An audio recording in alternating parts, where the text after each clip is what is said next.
bah voilà cet épilogue d'une élection présidentielle âpre, difficile, avec ce débat houleux, on s'en souvient il y a quelques jours. Ça y est, Macron a gagné. Les marchés l'avaient quand même anticipé. On sentait qu'il y avait cet élan qu'on a très bien vu le lendemain du premier tour de l'élection présidentielle. Votre réaction à chaud, Régis? Ah bien, d'abord, je veux me réjouir de ne pas voir Madame Le Pen à la tête de notre pays en tant que citoyen avant d'être investisseur. Maintenant, le discours qui est passé à nos clients, c'est effectivement que ce n'est pas une surprise. Et que là, on peut, en tant qu'investisseur, se dire que les marchés sont montés non pas sur une bonne nouvelle, mais sur une absence de mauvaises nouvelles. De mauvaises nouvelles, oui. Et je vois donc aucune surprise à ces résultats. Donc aujourd'hui, recommander des positions agressives dans un sens ou dans un autre, ce n'est pas ce qu'on recommande à nos clients.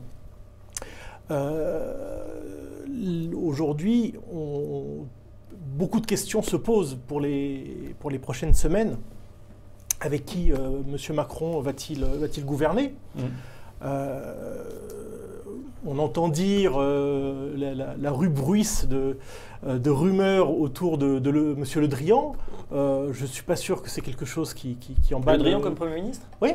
Ah bon, ouais, on sentait qu'il allait à minima le garder peut-être dans sa fonction antérieure, c'est-à-dire plutôt de la défense. Là, il serait peut-être en lice pour directement être Premier ministre.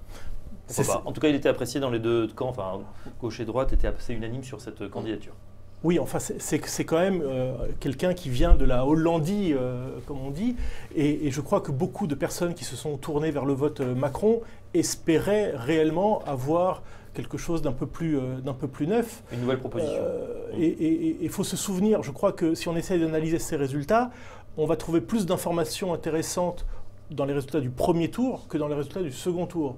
Et les résultats du premier tour, c'est que si on somme les votants qui ne sont ni libéraux ni pro-Europe, on arrive à quelque chose au-delà de 55%.